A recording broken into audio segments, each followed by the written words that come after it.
Hello, guys, and welcome to Miss German Let's Talk. Here we dive into the wildest, funniest, and darkest Reddit stories that we can potentially find on the internet.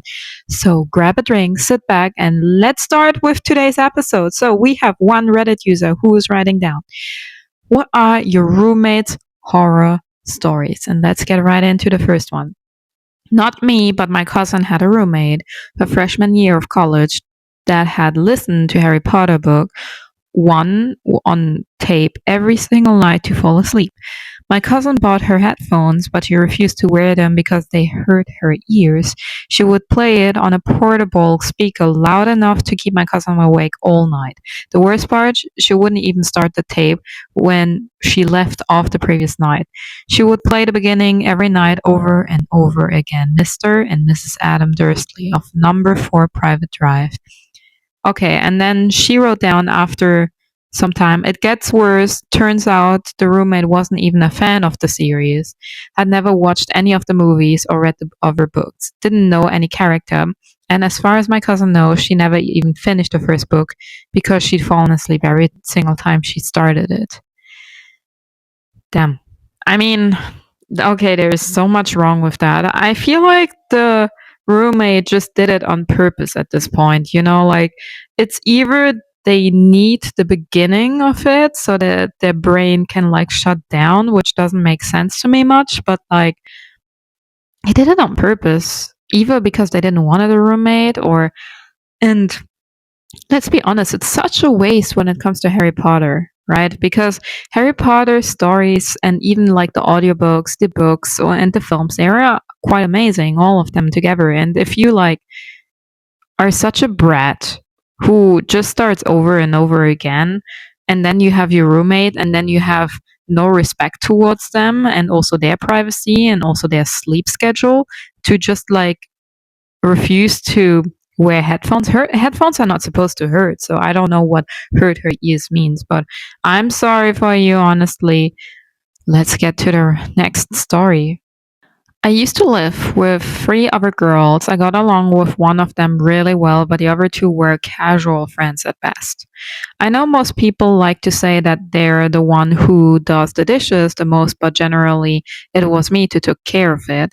I did them about twice a week because they just piled up every couple of days and nobody would touch them.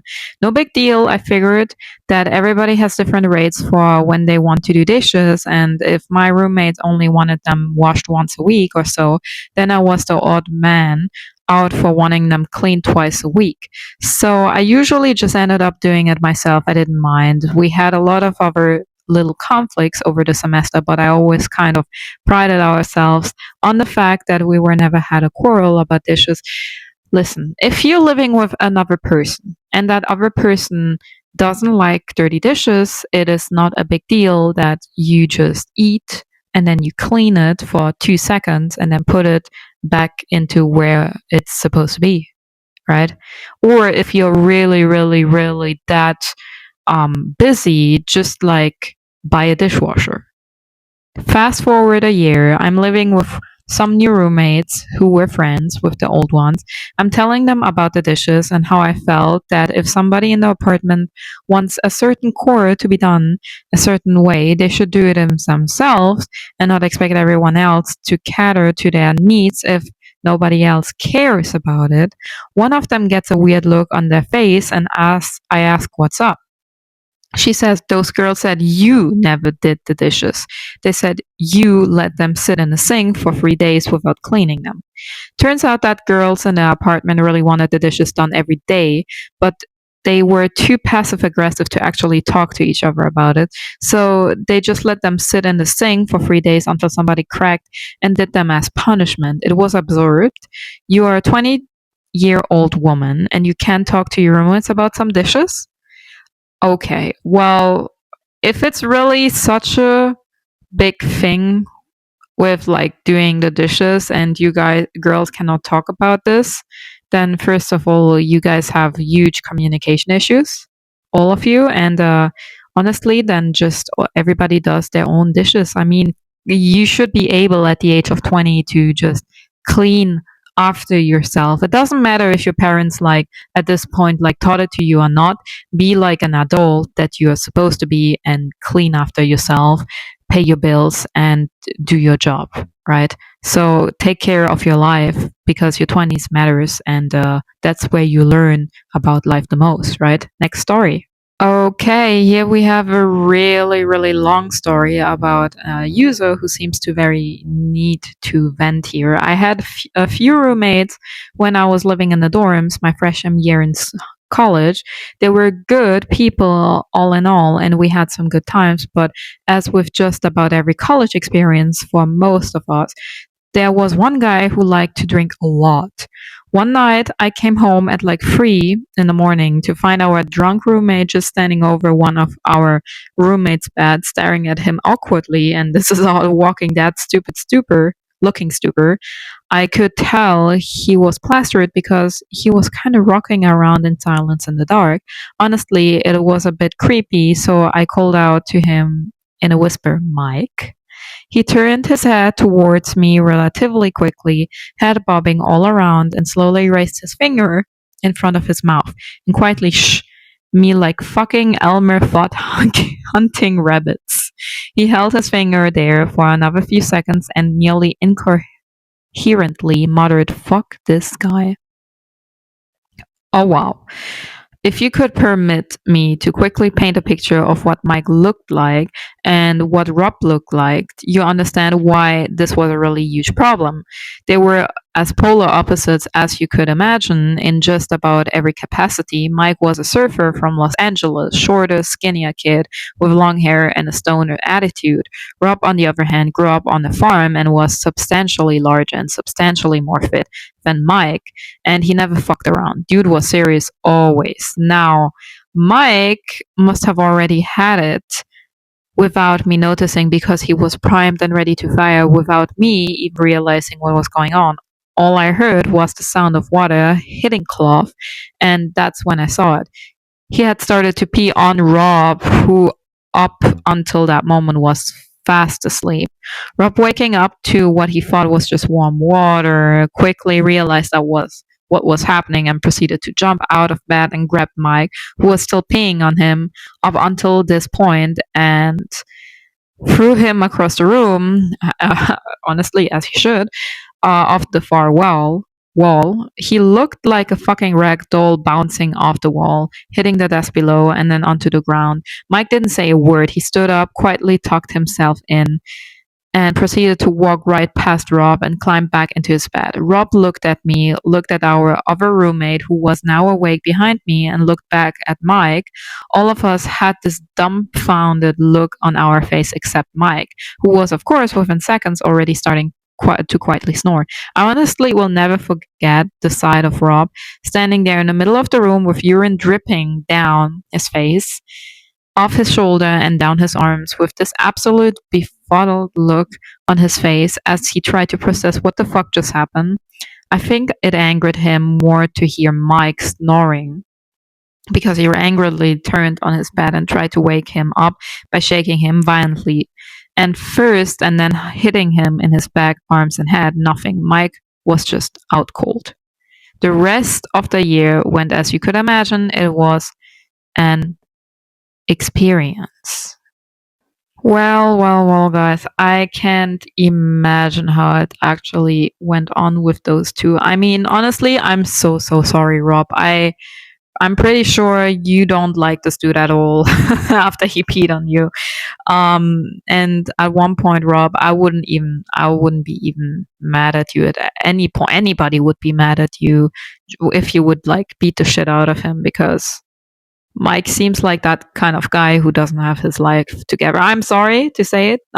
But I'm also not sorry. Like, Rob, you seem like a good man, and to have like the control to not kill him after he freaking peed on you and you were just sleeping. Well, but the user wrote another story about Rob and Mike, and honestly, guys, I'm way too invested to not continue the story. So let's continue with Rob and Mike for today. Because one user asked, I can imagine, please tell us the rest. Well, the personality conflicts between Rob and Mike were boiling just under the surface pretty much from the first day they got there. As an example, Mike would leave his bong laying around. Oh, he seems like also a person who has a bong, right? And it wouldn't occasionally spill bong water all over the desk or carpet. And Mike would just kind of do this stoner laugh and not clean it up. Oh, I hate this. Rob was a very orderly person and clean, so whenever he saw this happen, he'd get upset but wouldn't do anything about it. So it was like this unspoken tension between them. Honestly, I feel like Mike is that kind of guy a woman would never ever want to date, but is like attracted to, but he's in every single way a red flag, right? It's like the surfer boy that you want to date, but also like complete red flag. And Rob is just a perfect husband. I love you, Rob. Whoever you are, Rob, you're doing everything right. I hope your woman loves you. After the incident thought gloves were off for Rob, he basically picked on Mike. The remainder of the semester started with throwing his bong out of the window one day. We lived on the third floor, and it was a nice three glass bong too, shattered on impact. Mike would leave his clothes all around all the time, and whenever a piece of clothing ended up on Rob's side of the room, Rob would just throw it out of the window, whatever it was. One day, Mike's niece ass leather jacket went flying out of the window. Honestly, that's a good solution. I'll be honest, Rob doesn't want to have it. A la poubelle, out of the window. He does it in the right way. He doesn't talk. He doesn't. We like Rob. We will all write down in the comments right below. We like you, Rob. You're doing the right thing. Anyways, the worst thing Rob did was to completely trash an entire crop Mike had been growing oh my god, under his bed. Mike had this really kick-ass hydroponic setup, and Rob just felt like being a prick and tossed it all out the window. That was kind of his thing. He just tossed Mike's shit out of the window all the time. Towards the end of the semester, that side of the room was frigid. Never ever a glance between them. Mike was terrified of Rob, but aside from that, one day Rob never laid a finger on him. He just fucked with his life in various ways. All in all, it was a fun year, but you could have always feel the tension between the two of them the whole time. I mean, it's quite difficult for you, right? Like the user who's like between them and who just wants to live his life and I don't know, eat the popcorn, do his job, and just be the college student you're supposed to be. And then you have like this tension between I don't know, this Edward and this Jacob around you, right? Like Twilight fans. I think at the end of the day, guys, we can all sympathize with Rob, but not with Mike at all, really. So, honestly, I don't know the whole part of it, right? But we are getting the picture. Write me in the comments below what you think, guys. Ladies and gentlemen, that's it for today's story. I hope you enjoyed this episode. And if you did, don't forget to like this video and subscribe for more. I'll be back soon with more crazy Reddit stories. See you next time. Bye.